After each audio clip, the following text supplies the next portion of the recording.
For this look, I'm doing a warmer salted caramel eyeshadow. For your lid, salted caramel, this is where it got its name. Chimea River for the crease. Pumpkin Pie for the corner to keep it warm. And Crimson Star to smoke. Starting with the lid color, salted caramel. You have to trust the process on this because when you see how orange this looks, you might get a little scared, but keep going.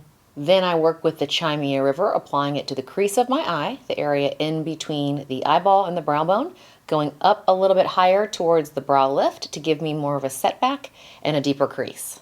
It's already looking so pretty. So now I'm going in with the corner color, which is Pumpkin Pie, and I'm applying this just to the outer 1/3 of the lid.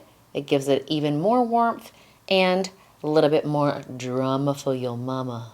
And to keep it warm, I'm going in again with the espresso brown liner instead of pitch black. Applying it to the root of my lash, giving it a little kick at the end to lift, and then tight lining from the underside of the upper lash line. You can see how much that defines my eye, and it also cuts the orange.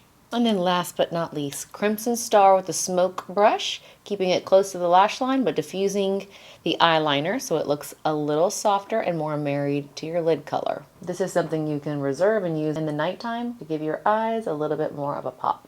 Then using concealer for the cleanup so everything looks nice and sharp, eliminating any drop off underneath.